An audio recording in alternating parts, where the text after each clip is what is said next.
ہمارے اوپر بھی احساسات اور جذبات کے غلبات ہیں. کسی کو تو بڑا مان لو. عزیزان گرامی، جو بولنے کی عادت رکھتا ہو، خفا تو نہیں ہو رہے مجھ سے آپ، جو بولنے کی عادت رکھے اور سننے کی عادت نہ رکھتا ہو، وہ سوچے ذرا اپنے زندگی کے طریقے پر. اس مصطفیٰ کا کلمہ پڑھتے ہیں جو سنتے اتنا تھے کہ ان کا نام ہی اذن پڑ گیا تھا. صلوات پڑھیں محمد و آل محمد.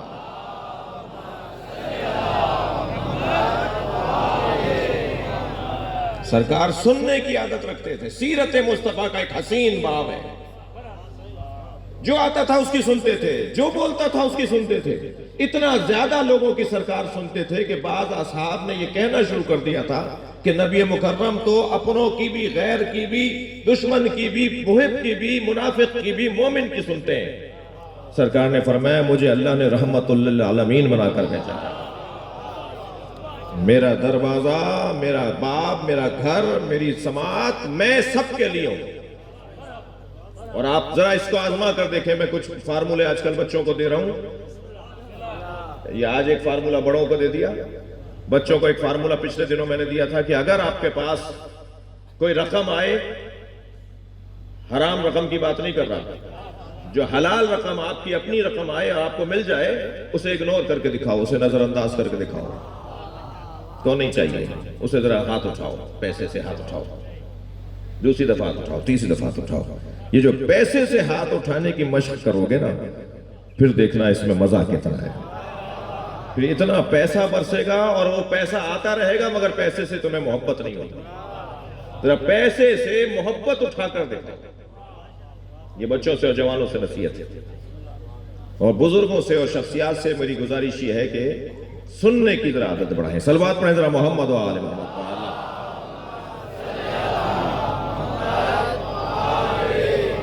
فمن حاجک فیہ من بعد ما جاءک من العلم. اس والی نقطے پر، اس منزل پر میں آپ کے ساتھ کھڑا تھا بھی. علم آ جانے کے بعد کوئی بحث نہیں ہوگی. علم آ جانے کے بعد تسلیم کیا جائے گا. علم آ جانے کے بعد مانا جائے گا.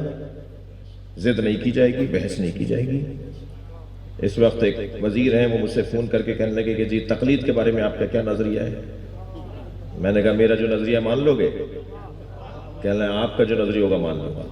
تو پھر ہم نے اپنے دوستوں سے کہا جتنے ہمارے کلپ ہیں تقلید کے اوپر وہ جمع کرو. تو وہ 100 نکل آئے، کوئی 100 دلیلیں نکل آئیں. ہم نے انہیں بھیجنا شروع کی تو 30 دلیل پر کہنے لگے مولانا پہلی دلیل پہ قائل ہو گیا تھا میں، آپ تو مسلسل بھیجے جا رہے ہیں. پھر مجھ سے کہنے لگے میں سجدہ نہیں رکھتا. صلوات پڑھیں ذرا محمد و آل محمد. اللہم صلی علی. سجدہ نہیں رکھتا اس لیے کہ نبی نے خاک پر، کربلا تو نبی کے بعد ہوئی ہے، تو خاک کربلا پہ سر رکھ کے نماز پڑھنا تو کربلا کے واقعے کے بعد ہوا ہے. تو نبی سرکار نے کون، کربلا تھی نہیں تو سرکار پہ کہاں سجدہ کرتے تھے؟ کپڑے پہ کرتے ہوں گے. لہذا ہمیں آپ کہتے ہیں کہ جی خاک پر سر رکھ کے سجدہ کرنا ہے. تو میں نے پھر انہیں جواب بھیجا، اور جواب جو بھیجا وہ بڑا لمبا ہے، لیکن آپ سے 2 جملہ میں عرض کر دیتا ہوں. میرے مولا علی علیہ السلام سے کسی نے پوچھا یا علی قیام ایک ہے، رکوع ایک ہے، سجدے 2 کیوں ہیں؟ تو میرے مولا نے قرآن مجید کی آیت پڑھ کر بتایا کہ تم 2 سجدے جب کرتے ہو تو اس آیت کو ذرا ذہن میں لایا کرو. منہا خلقناکم وفیہا نعیدکم. اسی مٹی سے بنے ہو اور اسی مٹی میں واپس جاؤ. صلوات پڑھیں گے محمد و آل محمد.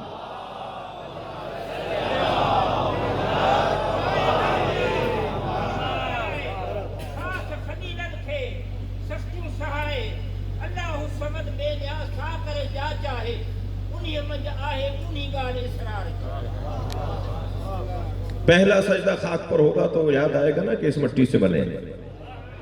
دوسرا سجدہ خاک پر ہوگا تو یاد آئے گا نا اسی مٹی میں جانا ہے. تو خاک پر سر رکھو گے تو یاد آئے گا نا کہ ہم مٹی سے بنے. عزیزان گرامی، دلیل کے آگے کوئی بات نہیں ہوگی.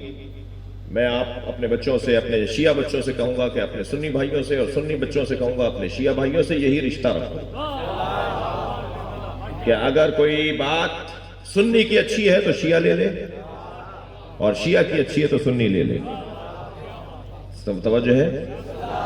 تو پہلی بات تو یہ فمن حاجک فیہ من بعد ما جاءک من العلم فقل بس میرے حبیب جب علم آ جانے کے بعد یہ بحث و مباحثہ کریں، ضدیت کریں، بات نہ مانے تو آپ کہہ دیجئے تعالو ندعو ابناءنا و ابناءکم، ہم اپنے بیٹے لے آتے ہیں، تم اپنے بیٹے لے آؤ۔ پہلے بیٹے کیوں لے آتے ہیں؟ مسئلہ یہ ہے کہ انسان کو سب سے زیادہ جو محبت ہے نا وہ اپنی اولاد سے، یہ اپنی جان بھی اولاد پہ خرچ کر دیتا ہے، یہ اپنا پیسہ بھی اولاد پہ خرچ کر دیتا ہے۔ حضرت ابراہیم کو بھی امامت آگ میں کودنے کی وجہ سے نہیں ملی، اللہ کی راہ میں جانور قربان کر دیے اس پر نہیں ملی، اسماعیل کے گلے پہ چھری چلائی تو اللہ نے امامت عطا کی ہے۔ اولاد کی جو محبت ہے وہ بہت بڑی ایک نفسیاتی اور فطری مسئلہ ہے۔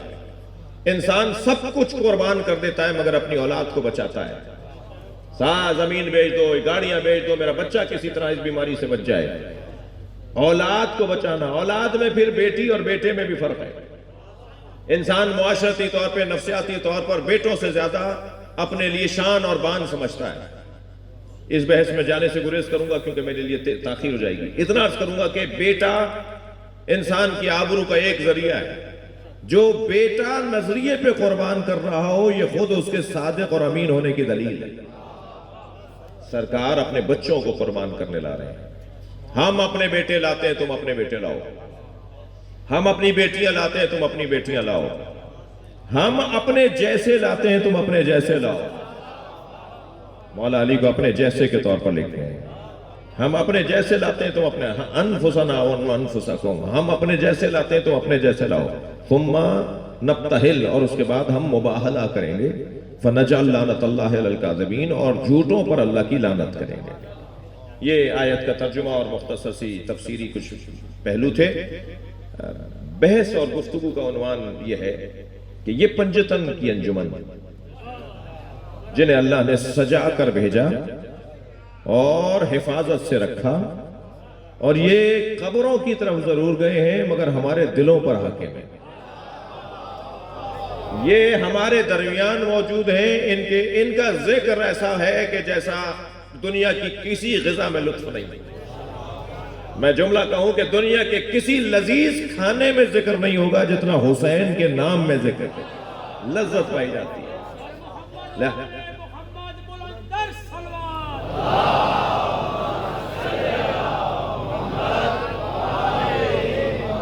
پنجتن کی انجمن کو اللہ نے ہمارے لیے رہنما قرار دیا۔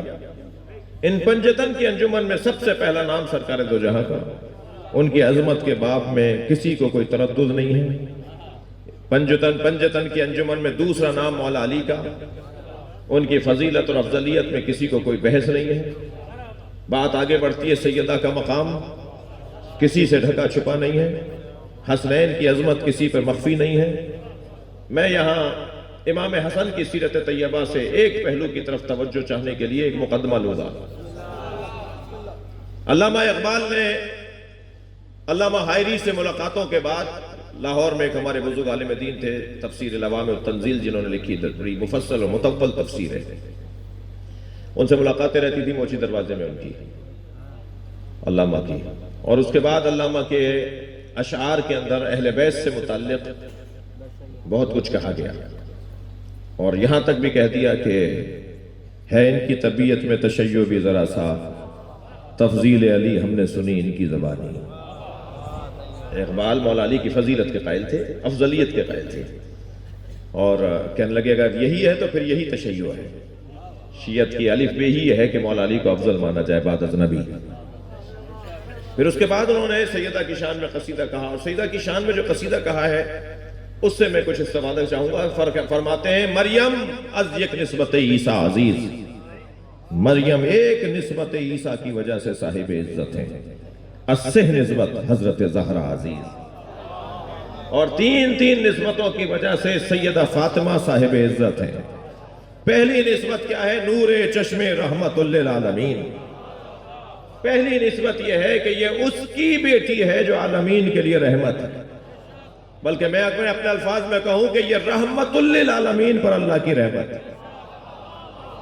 نور چشم رحمت للعالمین، آن امام اولین و آخرین، جو اولین کا بھی امام، جو آخرین کا بھی امام، اس مصطفیٰ کی بیٹی کو فاطمہ کہتے ہیں۔ پھر آگے بڑھتے ہیں، مادر آن مرکز پرکار عشق، یہ اس کی ماں ہے جو عشق کے دائرے کا مرکز ہے۔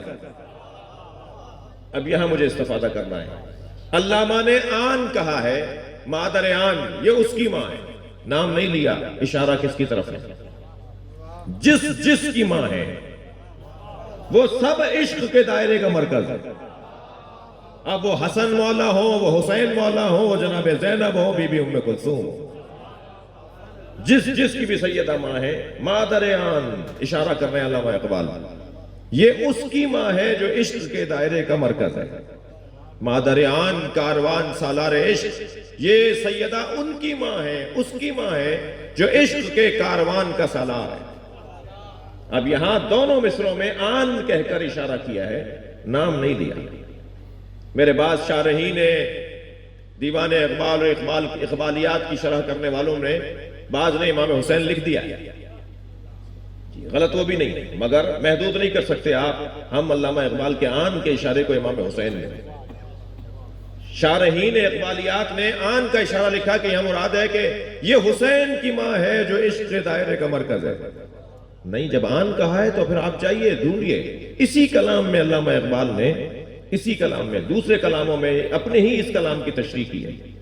جب آن کہا ہے تو اس سے حسین بھی مراد ہے، حسن مولا بھی مراد ہے۔ امام حسین اور جناب زینب کے بارے میں تشریح کی علامہ اقبال نے کہ یہ عشق کے دائرے کا مرکز ہے۔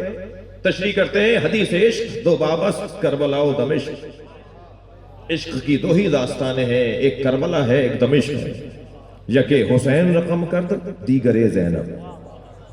ایک عشق کی داستان کو حسین نے لکھا ہے اور ایک عشق کی داستان کو زینب نے لکھا ہے۔ تو یہاں امام حسین اور جناب زینب کی تشریح کر دی انہوں نے کہ میری مراد عشق کی اور عاشق کی ماں اور عشق کے دائرے کے مرکز کی ماں فاطمہ۔ اب امام حسن کے بارے میں کیا کہتے ہیں؟ امام حسن کے بارے میں فرماتے ہیں، آن یکے شمع شبستان حرم، صلوات پڑھ لیں مولا کی ذات پہ۔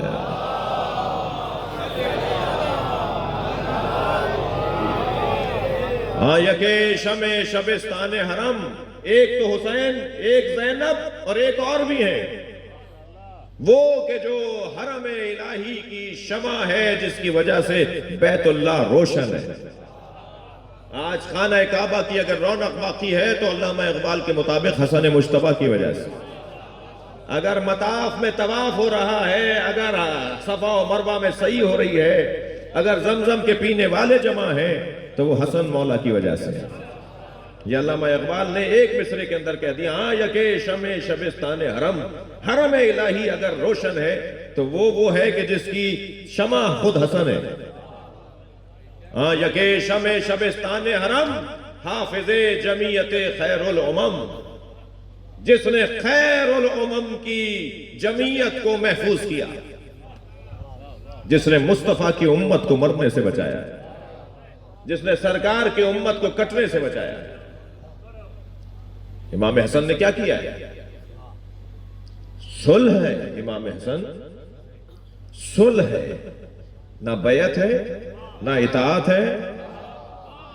خبردار میرے عزیزوں، میرے دوستوں، یاد رکھیے گا، پاکستان کے معروضی حالات میں یہ بہت واضح ہمارا نظریہ ہے اور روشن نظریہ ہے، اور نظریہ یہ ہے کہ خلفائے ثلاثہ اور امہات المومنین کی توہین کرنا حرام ہے، اس لیے کہ یہ مقدسات اہل سنت میں سے، مقدسات اہل سنت کی توہین کرنا حرام ہے۔ مقدسات اہل سنت کی توہین کرنا، میرے ساتھ بولیے بولیے، مقدسات اہل سنت کی توہین کرنا حرام ہے، مگر بنی امیہ کی تعظیم ہم نہیں کریں گے۔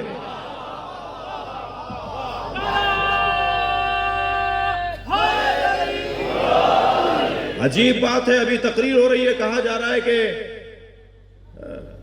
ہندا کے نام پہ مدرسے بننے چاہیے۔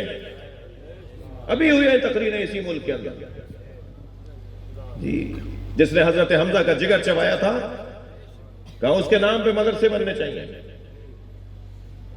ہماری مراد جب ہم کہیں گے کہ بنی امیہ کی ہم تعظیم نہیں کریں گے تو حضرت عثمان مراد نہیں ہے۔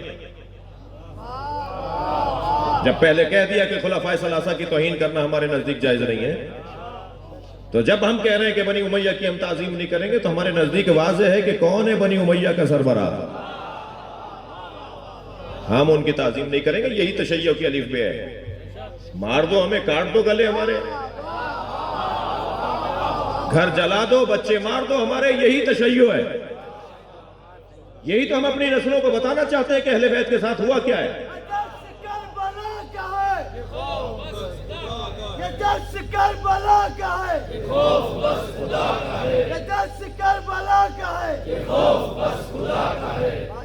توجہ کر لیا آپ نے؟ ہم بتانا چاہتے ہیں، لیکن خبردار بے ادبی، بدتمیزی، توہین اور رقیق باتیں کرنا مہذب لوگوں کا کام نہیں ہے۔ انتہائی متانت کے ساتھ، انتہائی وقار کے ساتھ، نپے تلے جملوں کے ساتھ اپنے نظریے کو بیان کرنا، یہ اس منبر کا فریضہ ہے، کوئی دل آزاری کی بات نہیں ہے۔ ہم بتانا چاہتے ہیں کہ کیا ہوا ہے کربلا میں، کربلا کی بنیاد پڑی کہاں تھی۔ ہم بتانا چاہتے ہیں کہ شام کے میرے مولا کی آج شہادت کا دن، 4-5 حوالے تو ابھی میں آپ کو اپنے، آج تو سوشل میڈیا، آج تو بہت کچھ چیزیں، تصویریں کھینچ کے ڈالی جا رہی ہیں۔ امام حسن کی شہادت کے لیے جودہ بنت شس کو پیسے دیے گئے کہ زہر دو گی، اور جب امام کی شہادت کی خبر آئی تو جشن منایا اپنے دربار میں۔ اہل بیت کو مارتے رہے، اہل بیت کو تکلیفیں دیتے رہے۔ اتحاد بین المسلمین اور ہے، انضمام اور ہے۔ ہم اتحاد کے قائل ہیں، انضمام کے قائل نہیں ہیں۔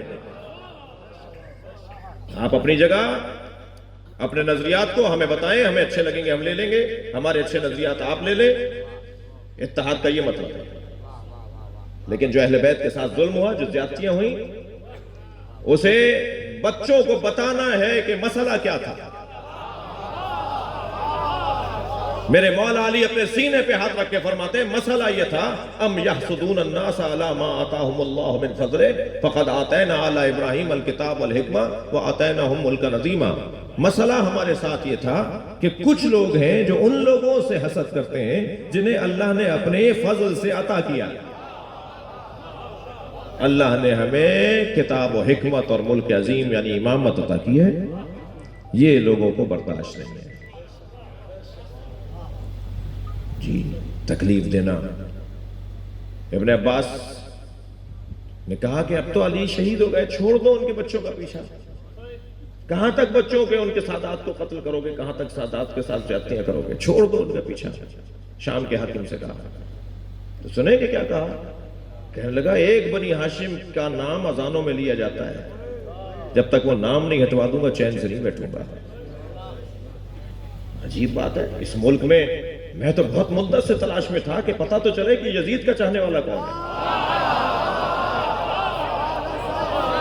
تو اللہ نے ہم پہ کرم کیا ہے کہ امیر فلاں زندہ باد کا نعرہ لگا کے چہروں سے نقابیں اتر گئی ہیں۔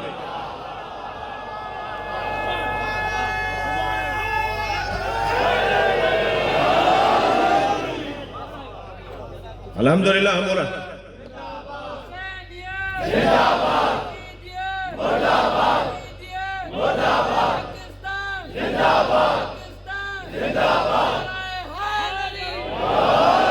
توجہ کر رہے ہیں آپ؟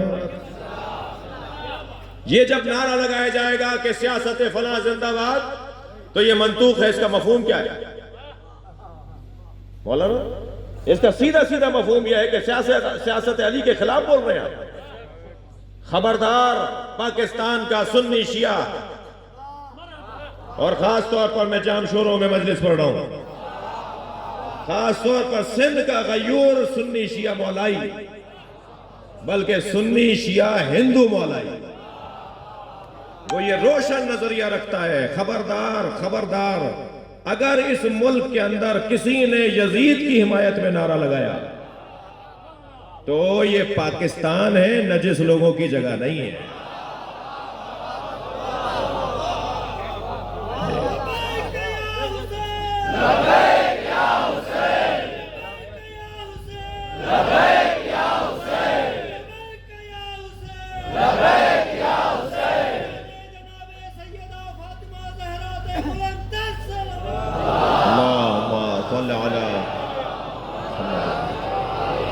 خبردار ہم جنگ جمل دوبارہ نہیں ہونے دیں گے۔ خبردار، جنگ صفین اب دوبارہ نہیں ہوگی۔ علی کے چاہنے والے اب اتنے نہیں رہے کہ علی کو تنہا چھوڑ دیں۔ اب بیداری کا دور ہے، اب سمجھداری کا دور ہے۔ آج کا سنی سمجھدار ہے، شیعہ ہوشیار ہے۔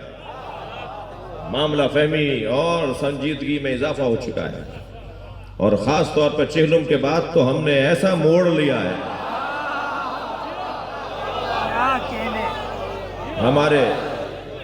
ہمارے درمیان وحدت بڑھنا شروع ہو گئی ہے، ہمارے ہاں قربتیں بڑھنا شروع ہو گئی ہیں۔ سنی شیعہ، حقیقی سنی شیعہ قریب آئیں گے۔ جو تھے نا ڈھونڈنے میں نکل نہیں رہتے کہ کوئی، وہ علیحدہ ہو گئے۔ صلوات پڑھیں ذرا محمد والے۔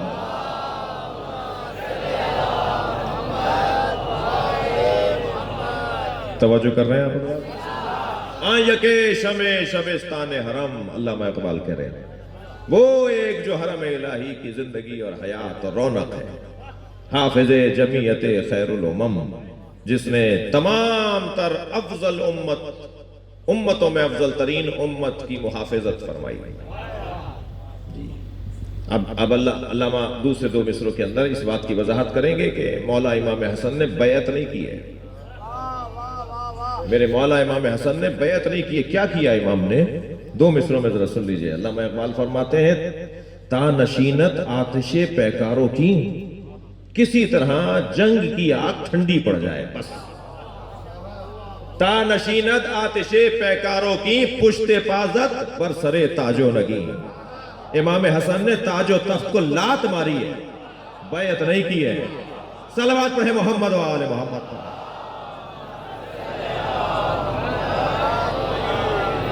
اور امام غزالی نے تو یہ نظریہ دیا ہے کہ یہ صلح امام حسن جنگ کو مؤخر کرنا تھا، کہ ہم جنگ کے مؤخر کرنا ہے صلح امام حسن۔ ٹھیک ہے، اب نہیں ہوگی جنگ، بعد میں دیکھیں گے جب ان شرائط پر عمل نہیں ہوگا۔ شرائط جو رکھتا ہے وہ جیتتا ہے، جو مانتا ہے وہ ہارتا ہے۔ کیا یہ قاعدہ نہیں ہے؟ جی، شرائط جو رکھتا ہے کہ میری یہ شرط ہے، میری یہ شرط ہے، میری یہ شرط ہے، وہ کہہ جی میں یہ مانتا ہوں، میں یہ مانتا ہوں، میں یہ مانتا ہوں۔ کون جیتتا ہے، کون ہارتا ہے؟ جو شرائط رکھتا ہے وہ جیتتا ہے، جو شرائط مانتا ہے وہ ہارتا ہے۔ ایک ایک شرط پہ تو غور کر لیجئے کہ کیا رکھی گئی تھی۔ آج کے بعد میرے بابا علی پر لان نہیں ہوگی،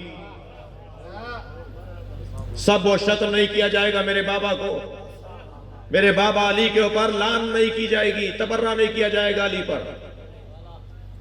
شرط رکھ رہی ہے، وہ شرط مان رہے ہیں، کیا مطلب ہے؟ حجر ابن عدی جیسی شخصیات، ان کے بچوں کو مارا گیا، ان کے قتل کا ازالہ کیا جائے گا، اور آئندہ ایسی کسی شخصیت کا قتل نہیں کیا جائے گا۔ صحابہ کرام کو جب چاہا مروا دیا، جب چاہا اٹھوا دیا، جب چاہا ان کی زبان کھینچ لی، جب چاہا ان کے پیر کاٹ دیے، جب چاہا کوڑے میں لگوا دیے۔ حضرت عبداللہ ابن مسعود نے بھرے دربار میں سب سے کہنے لگا کوئی نہ کوئی علی کا مذاق بنا کر دکھائے، خفا نہ ہو آپ مجھ سے۔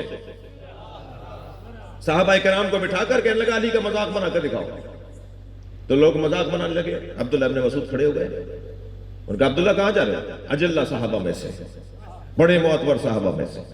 حضرت عبداللہ ابن مسعود کھڑے ہو گئے، کہنے لگے میں اپنے سامنے علی کی توہین برداشت نہیں کر سکتا۔ بڑی جرت کی بات ہے، بڑی جرت کی بات ہے ایسے درباروں میں ایسے لوگوں کے سامنے بات کرنا۔ تو کہنے لگا علی کے بارے میں پھر کچھ بولتے جاؤ، توجہ چاہوں گا۔ اٹھ کے جا رہے تھے دربار سے، کہنے لگا پھر علی کے بارے میں کچھ بولتے جاؤ۔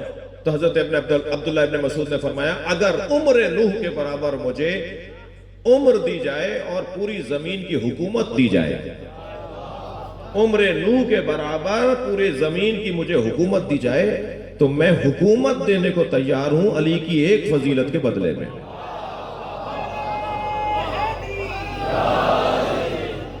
میں اتنے علی کے فضائل جانتا ہوں، میں اپنے سامنے علی کے اوپر۔ تو کیا ہوا پھر ان کے ساتھ؟ انہوں نے مولا علی کے برا بھلا نہیں کہا بھرے دربار میں، تو پھر ان کے ساتھ کیا زیادتیاں ہوئی؟ اصحاب کو قتل کروایا، ایسے ایسے بڑے ناموں کو قتل کروا دیا جی۔ اور ادھر امام شرف لگا رہے ہیں کہ تمہارے مرنے کے بعد میری رحلت کی صورت میں حکومت میرے بھائی حسین کو دی جائے گی. سادات اور بنی ہاشم کے ساتھ جو مال بیت المال کا حصہ روک دیا گیا ہے وہ بحال کیا جائے گا. سادات کو نہیں دیا جاتا تھا. انتہائی قسمہ پرسی میں تھے نبی کے بچے, انتہائی غربت اور مسکینی میں تھے اولاد زہرا اس دور میں. بیت المال سے جو رقم آتی تھی, جو ان کے حقوق آتے تھے, جو ان کے وظیفے آتے تھے, سب کو ملتے تھے, انہیں نہیں ملتے تھے. جی جب مولا حسن کی شہادت کی خبر پہنچی, انتظار میں تو تھا, تو جشن منایا آپ کے دربار میں اور کہا کہ ایک انگارہ تھا جو بجھ گیا. میری مولا نے امت مصطفیٰ کی خاطر, ہر مخلص, ہر سچا آدمی یہی طریقہ اپناتا ہے. ادارہ باقی رہے, ملک باقی رہے, شہر باقی رہے, امن و امان خراب نہ ہو, لوگوں کا خون نہ بہے. میرے مولا علی فرماتے ہیں میری مثال اس ماں جیسی ہے جس کے ساتھ ایک اور ماں بچے پر لڑ رہی ہے, دو مائیں ایک بچے پہ لڑ رہی ہیں. میری مثال اس ماں جیسی ہے جس کا بچہ حقیقی تھا, مگر اس چھینا جھپٹی میں بچے کے مرنے کا خوف تھا. تو حقیقی ماں کہتی ہے کسی کی بھی گود میں رہے, زندہ رہے.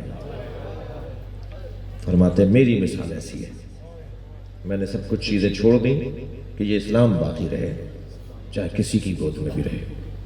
یہی کا طریقہ امام حسن کا تھا, یہی امام حسین کا. عزیزو, یہی ہمارا ہونا چاہیے, یہی ہمارا ہونا چاہیے. ملک کی بقا کی خاطر, امت کی اصلاح کی خاطر, شہر کی بقا کی خاطر, امن و امان کی خاطر. آپ سیرت اہل بیت کے رکھنے والے اسی طریقے سے زندگی گزارتے ہیں. مگر مجھے بتائیے جو ظلم کرتے ہیں آج ان کی قبریں کہاں ہیں؟ اور جن کے ساتھ زیادتیاں ہوئیں اور انہوں نے بڑے مقصد کی خاطر اس وقت کو گزار دیا, کس کو نہیں پتا کہ امام حسین کی قبر کہاں ہے؟ کس کو نہیں پتا مولا علی کی قبر کہاں ہے؟ بہت چاہا تم نے مدینے میں جنت البقیع میں 5 قبروں کے نشان مٹاؤ, مگر وہ 5 قبریں آج بھی لوگوں کے لیے مرکز ہیں. سب سے زیادہ رش وہیں نظر آتا ہے. لوگوں کی توہین ہو رہی ہوتی ہے, بے ادبیاں ہو رہی ہوتی ہیں, دھکے مارے جا رہے ہوتے ہیں, مگر اسی کیفیت میں سنی شیعہ کھڑا ہوا امام حسن کو سلام کر رہا ہوتا ہے.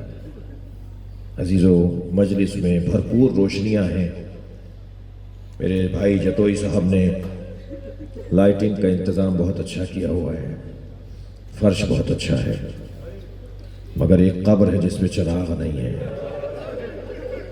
اجرکم اللہ. مدینہ منورہ میں ایک قبر ہے, اس کے اطراف میں بڑی بڑی بلڈنگوں میں روشنیاں ہیں, مگر سیدہ زہرا کی قبر پہ چراغ نہیں ہے, امام حسن کی قبر پہ روشنی نہیں ہے, امام زین العابدین کی قبر پہ چراغ ہے, امام محمد باقر مدینہ منورہ میں جنت البقیع میں بغیر صاحبان کے ہیں, امام جعفر صادق کی قبر پہ دھوپ پڑتی ہے. یہ 4 اماموں کی قبریں ہیں. سیدہ زہرا سلام اللہ علیہا کی قبر. چلیے اپنے ذہنوں کو کچھ دیر کے لیے مدینہ لے چلیے. اس مدینے نے کیا کچھ نہیں دیکھا ہے. ذاکرین خطبہ پڑھتے ہیں کہ کربلا کے چاند نے کیا کیا دیکھا ہے. میں کہتا ہوں پہلے مدینے سے تو پوچھو کہ تم نے کیا دیکھا ہے. 4 سال کا سن ہے جناب زینب کا. جناب زینب کے مزاج میں ذمہ داریاں قبول کرنے کا جذبہ تھا. بڑھ کر بابا سے کہتی تھی بابا یہ میں کروں گی. کبھی بھائی حسن حسین سے کہتی تھی کہ میں یہ کام کروں گی. ذمہ داریاں لینا جناب زینب کی عادت کا حصہ تھا, مزاج کا حصہ تھا. 4 سال کا سن ہے, جناب زہرا کی شہادت قریب ہے. فرمایا علی زینب کو میرے حجرے میں بھیج دو. جب جناب زینب حجرے میں آئی نا تو فرمانے لگی زینب یہ صندوقچہ اٹھا کے لاؤ. آپ جو صندوقچہ اٹھا کر لائیں, کھولو بیٹا اس میں کیا ہے. فرمایا اماں اس میں کفن رکھے ہوئے ہیں. کہ زینب جب تمہارے نانا میرے بابا نبی کی رحلت ہو رہی تھی، جبریل جنت سے 5 کفن اور 5 حنوط لے کر آئے تھے۔ یہ پنجتن کے 5 کفن ہیں اور یہ میرے بابا نے مجھے سونپے ہیں۔ دیکھو بابا کو کفن دے دیا گیا ان میں سے، باقی پنجتن کے کفن یہ ہیں۔ اب میں تمہیں یہ ذمہ داری سونپ رہی ہوں۔ میں بی بی زہرا سے کہوں گا بی بی بڑی ذمہ داری سونپ رہی ہیں، ایک 4 سالہ بچی کے اوپر کتنی سنگین ذمہ داری ہے۔